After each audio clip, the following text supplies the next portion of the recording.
Jean-Pierre, on vous emmène à présent à Londres puisque la semaine dernière s'est déroulée là-bas la 2e édition des Rendez-vous with French Cinema, manifestation organisée par Unifrance, association chargée de promouvoir le cinéma français à l'étranger. Frédéric Muraroto a suivi pour nous l'équipe du dernier film de Bertrand Tavernier, c'est La Princesse de Montpensier, pour voir justement comment le film était accueilli là-bas. Reportage.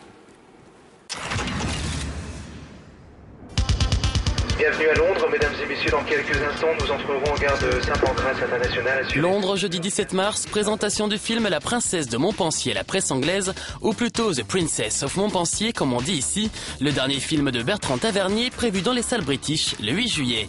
Le réalisateur et 2 de ses comédiens, Mélanie Thierry et Gaspard Ulliel, avaient fait le déplacement. Petit test son. Oui. Alléluia. Mais si le réalisateur est connu chez nos amis anglo-saxons, pour les 2 jeunes acteurs, c'est une autre paire de manches. Je pense que déjà, ils ont une relation différente à nous, parce qu'ils nous connaissent moins, ils ont vu moins de nos films. Tout le monde m'appelle Mélanie Laurent depuis que je suis là, j'en peux plus. Bravo, hein, vraiment c'est formidable, vous allez ouvrir Cannes.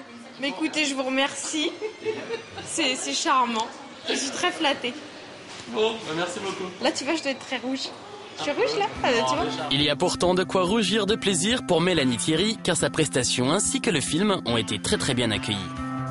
Je sens que les gens ont bien aimé, je sens qu'ils ont passé un bon moment, que c'est un film qui leur a plu, et qu'ils ont été touchés. Et que c'est un film typiquement français, et du coup ça leur paraît un peu exotique, j'imagine, quoi. Exotique, voilà un qualificatif que les journalistes français n'auraient pas osé attribuer au dernier film de Bertrand Tavernier, à qui beaucoup reprochaient son classicisme. Alors, nous avons tenté d'en savoir un peu plus auprès de nos 2 journalistes anglais. Ce film est typiquement le genre de film français que les Anglais adorent. C'est très bien réalisé, c'est tourné dans de beaux paysages français, avec de belles forêts, de beaux châteaux. C'est aussi très bien interprété. Tous les acteurs sont beaux, séduisants et sensuels. Pour moi, il y avait beaucoup d'énergie dedans. C'était un film très jeune. En fait, moi ça m'a fait penser au Sex and the City. Un peu comme ça. Ouais, c'est un peu comme Sarah Jessica Parker qui discute sur ses modes. C'est dans un bar, il y avait il y avait la nourriture du temps. Il y avait plein de repas partout. Il y avait plein de robes. Le fashion, c'était très important pour les gens de l'époque là.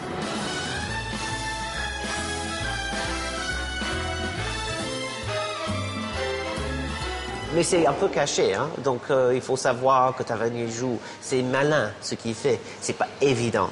Est-ce qu'un Français aurait osé comparer La Princesse de Montpensier à Non, Sex and the City? certainement pas. La Princesse de Montpensier, un Sex in the City version 16e siècle, les Anglais n'ont rien perdu de leur extravagance. Car plus que new-yorkais, ce film-là se révèle être un pur produit français à l'exportation. Vous savez, il y a une phrase dans le Colonel Blimp de Michael Powell qui me fait chaque fois un peu monter les larmes aux yeux, quand Anton Walbrook, un Allemand, c'est le seul personnage qui dit des choses très belles sur l'Angleterre, essaye en train d'expliquer que devant un paysage, tout d'un coup en Allemagne, il dit, et tout à coup, very foolishly. And very foolishly. I remember the English countryside. Je pensais, moi, à cette phrase en filmant certains plans de paysage de la campagne française. Oui, je voudrais que les gens, comme ça, suddenly remember the beauty of French countryside. Le soir, Bertrand Tavernier et ses 2 acteurs vont présenter La Princesse de Montpensier pour la première fois devant un public anglais. Le film sera suivi d'un débat avec un Bertrand Tavernier très en forme. On va faire le débat de la rafle, nous, après. Oui, on fait le débat de la rafle. Il y a 3 débats. Comme François est parti, on va aller faire Potiche aussi. Oui, on doit remplacer...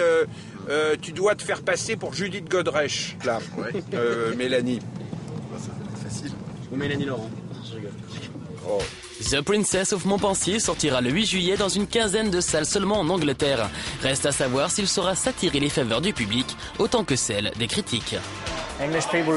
Mais ici, on adore le cinéma français. Prenez l'exemple il y a 2 ans de Coco avant Chanel, qui est devenu le 2e plus gros succès ici en Angleterre au box-office. Il y a une place ici pour les films français. Alors justement, outre La Princesse de Montpensier, comment les films français en général sont-ils accueillis en Angleterre? Et quels sont les acteurs ou les actrices que les Anglais nous envient? La réponse, demain.